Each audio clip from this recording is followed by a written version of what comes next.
So Venu Kavarthapu is a colleague and a friend of mine on the Education Committee from BOFAS. He's spent 15 years helping the King's Diabetic Unit and has established a well-renowned course for hind-foot reconstruction and really has taught a generation of foot and ankle surgeons the tips and tricks of Charcot reconstruction. Over to you. Thank you very much, Rick. Thank you, Andrew. Thank you, Jerry. And my apologies to my friends Fred and Tim. Cancelling or postponing theatres nowadays is considered as crime, and I don't want to spend in jail because I have full day list tomorrow. These are my disclosures. I have worked with these industries some time. So this talk will cover the general principles of hind-foot reconstruction. We have excellent talks on the other aspects of Charcot foot surgery, but this will focus a bit more on the internal fixation technique of Charcot hind-foot reconstruction. So assessment of a hind-foot Charcot is critical, as with any other diabetic foot presentations. We don't need to go in detail about the neuropathy, vasculopathy, and diabetic control aspect. They are extremely well covered. But I would like to emphasize that most hind-foot Charcot deformities present with significant soft tissue contractures. And it is really critical that we do thorough assessment of the static and dynamic components of those soft tissue contractures. And here in this example, if this is a completely stiff ankle in that position, one can imagine that the Achilles tendon is completely tight, or if the hind foot is in varus with no significant associated bone shape abnormalities, then one can imagine that that is due to tightness of tibialis posterior. It is absolutely critical that these are addressed during the surgical treatment. And obviously, the bone loss assessment is very important, and you can assess most of that from plain X-rays. We prefer to do weight-bearing X-rays whenever possible, but CT with 3D reconstruction are also very helpful. And again, if there is any bone shape abnormality due to bone resorption or dislocations during the process of Charcot, and you can see actual physical abnormalities in the shape of the bone in this hind-foot varus deformity, and this is a valgus deformity. So it's possible that these deformities have a combination of soft tissue and bone abnormalities. And when you're dealing with the hind foot, it's very critical that we thoroughly assess the midfoot part. In some Charcot hind foot diseases, there can be associated midfoot component, hind-foot-driven midfoot deformity or hind-foot-driven forefoot deformity, either static or dynamic. I think it's really important to consider whether it is, your treatment depends on whether it's going to be an isolated hind-foot reconstruction or combined with hind-foot plus midfoot. The presence of ulceration used to be a contraindication when I started my experience at King's about 16 years ago, but that is actually an indication for surgery. But the presence of infection is critical that we must know that it's not a contraindication. We routinely do bone biopsies for all Charcot foot reconstructions that present with current or previous infection. And fortunately, we haven't seen any Charcot reactivation with this, and we send the sample for both for microbiology and histology. And there is some recent good evidence to show that histological assessment is also helpful in diagnosing infection. So the presence of an active infection really completely changes our surgical principle. So it's really critical that we assess that proactively. So yes, there are different fixation options available, the external and internal fixation. And perhaps about 2 decades ago, the presence of an ulcer or any history of infection would mandate the usage of an external fixation. It's still perhaps the commonest technique in North America. And that was the technique we started around 16 years ago, but our experience hasn't been that great. In this patient, the pin broke within 3 weeks. And at that time, initially we thought, fine, a corrected deformity with a non-union was acceptable. We find it is not, because these deformities recur.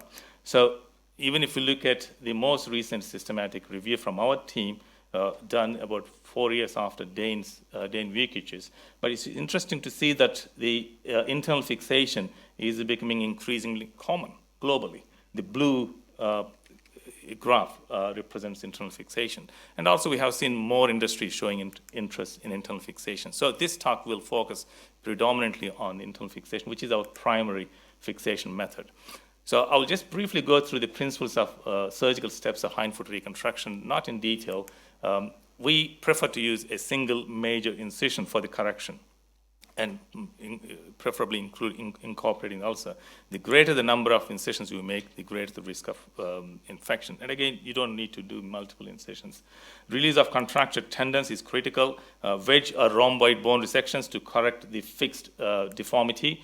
Again, if there is a joint, combined hindfoot plus midfoot reconstruction, we start with the hindfoot and then to the midfoot. If the hindfoot alignment is in varus, you can do a very standard, large, extended transfibular approach, which gives access to the ankle and subtalar joint. But if the hindfoot is in valgus, I tend to use 2 separate incisions, as seen in this picture. Always critical that you take deep tissue and bone specimens if there was any history of infection. And the fixation itself there is no ambiguity about it. It has to be the so-called super construct fixation. And it is a kind of vague term, but I will take you through that. And by correcting the deformity and shortening the bones through wedge or rhomboid resections, that shortening, a bit of shortening, actually allows you to achieve tension-free closure in most situations. So we have described our surgical technique, but I can't emphasize enough the importance of correcting the soft tissue deformities to start with, and it is almost present in every case, and then determine how much bone cuts you're going to make. And once you achieve good correction, then the super construct fixation, which consists of long segment rigid fixation with optimal bone opposition. So the Charcot affected bone is has less healing ability. It's really critical that you achieve as much surface opposition as possible. So that super construct fixation, the long segment rigid fixation, that rigidity has to be in all planes: axial, rotational, sagittal, and coronal. So that is the whole construct. So it depends on the type of the deformity, it depends on the type of bone loss you see. So in this simple example, even though it looks bit severe deformity, but this is not a fixed deformity. Completely correctable means the soft tissue contractures may be absent or very little. The bone loss doesn't look too bad. So, but this patient required a reconstruction because of the osteomyelitis with ulceration over at the tip of the lateral malleolus. This procedure was done about 12 years ago. This was the time when we felt that, okay, it's okay to do an internal fixation reconstruction in the presence of previous osteomyelitis as a one-stage procedure. And indeed, without having to do any soft tissue releases, the deformity correction was good with shortening. And you can see the amount of distal fibular excision. I wanted to be as much as, I was so scared. So, but there's no need to excise the whole of the bone. You can just simply excise the osteomyelitic area. But again, by achieving long segment rigid fixation with optimal bone opposition, bone healing response is very good. And this patient is still very ambulatory. He developed significant Charcot in the opposite foot, but that ankle has remained stable. So similar significant deformity in an acute deformity means there is no significant bone resorption we can see. That deformity feels so rigid, but this is because of the displacement of the tendons which get locked. Here, the tibial posterior got rotated around, and so there's no need for soft tissue releases because when you do acute reconstruction of this, there's not enough time for the soft tissues to contract. So there's no need to. Just a matter of release, bringing the soft tissues around to the tendons around to the correct position brings the alignment nicely, and by doing appropriate bone preparations, nice compressive fixation, and here this is tend to be our typical lateral malleolar resection to access the ankle joint. So, and you can also use the rest of the lateral malleolus as a vascularized bone graft as well, if that is possible. But it doesn't matter. The key thing is to achieve a nice rigid fixation because there was no significant bone loss there. There was no significant bone shape driven deformity. A standard hindfoot nail principle was very successful here. But more complex deformities here, the hind foot is in fixed varus and there is good bone stock. So there is good bone stock means you can still achieve good optimal bone apposition. And this ulcer was infected, so we had to give local antibiotic-eluting material here. So again, you correct the deformity by doing soft tissue contractures, and then prepare each individual joint. You have to prepare every joint for Charcot reconstructions. Even the risk of non-union in a Charcot bone in the foot is high, even with good preparations. There is absolutely no chance that these bones will fuse if you don't prepare. So, and then correct the deformity, then by achieving nice compressive fixation fusion of the hind foot, because there was not significant bone loss, there wasn't any need to do major midfoot through and through osteotomy. Simple medial column osteotomy allowed us to achieve a nice plantigrade foot. And again, when you achieve that kind of rigid construct, the bone healing response is very predictable. A slightly different scenario, severe bone loss here, and a flail, very unstable ankle with instability. So it's quite likely that you can't achieve any rotational stability here because of the amount of bone loss. So yes, you still achieve using the same principles I described earlier, nice compression, but because when there is that degree of bone loss, either you have to use a miscenaneous screw Fred and his team has developed, or in those days that was not available, or extend your midfoot plate fixation onto distal tibia, which we don't routinely do in non-Charcot reconstructions, because that will provide rotational rigidity. It is really critical that you achieve in all planes. Otherwise, you won't see predictable bone fusion. And we're getting into a bit more complex deformities. This is a chronic Charcot, severe hindfoot varus deformity. While on the waiting list, developed midfoot Charcot. So midfoot was not so rigid, but hindfoot was very rigid. So again, the hindfoot correction required quite large wedge resections to correct the hindfoot varus deformity. On this occasion, we were able to use the additional parallel screw called miscenaneous screw. That provides a nice rotational stability as well. But still, because of the amount of bone loss, we prefer to extend the midfoot fusion plate onto distal tibia. That, with every additional fixation, we check the rigidity in all planes. And that seemed to work very well. Here, the screw has broken. But again, from our experience, which we have shared our experience through one particular publication, doesn't seem to make much difference.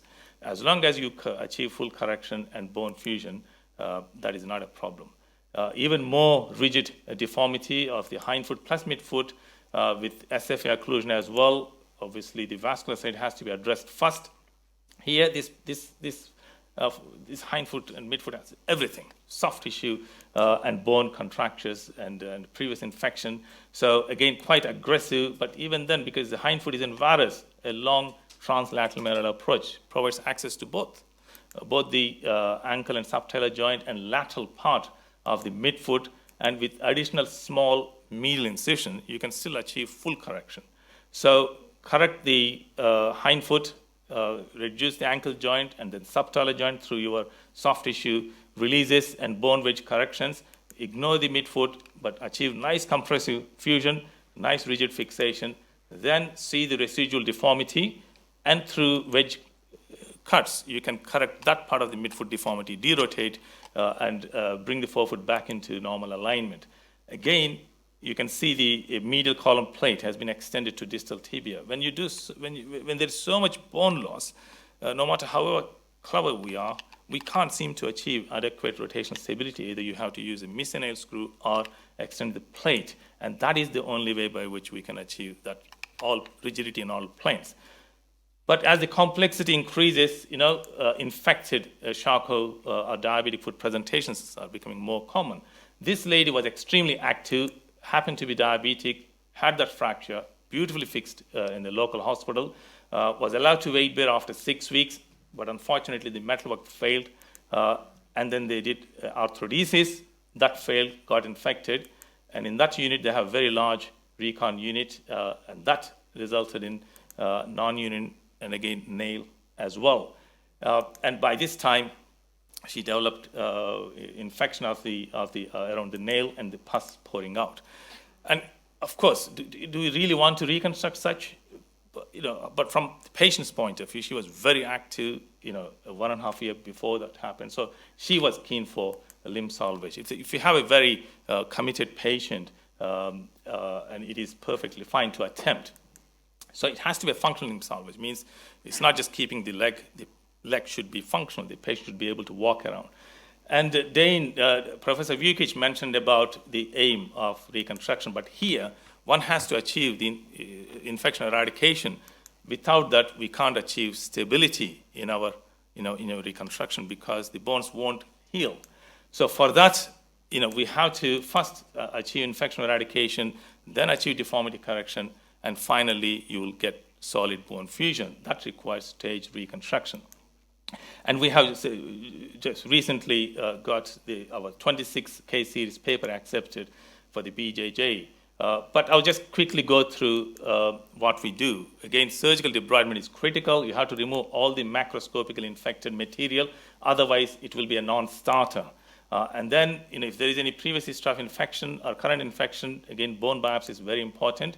Then when you do the debridement, there will be quite a lot of instability in that flail leg because you have taken so much bone off, and then apply a temporary stabilization and use local antibiotic delivery method if required. Then targeted intravenous antibiotics, we generally use them for 2 weeks. Then advanced wound management to get the wound closed with vac dressing quite often. That's not a problem, but as long as you achieve a complete infection eradication, which can be assessed through clinical and serological monitoring, you can go ahead with the second stage using exactly the same principles I told you earlier. So the timing depends on the clinical and serological assessment. Same fixation principle, but using local antibiotic elution as well.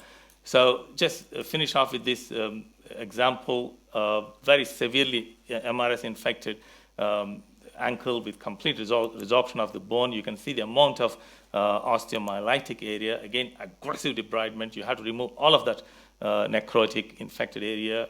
Even if it means you lose more bone, that doesn't matter. That it's a non-starter if you don't achieve that. And again, with local antibiotic elution, temporary stabilization on this occasion with wires. Then once you achieve infection eradication, go back in and use the same principles I described. And that's usually about between 6 to 8 weeks. This was at 8-week mark.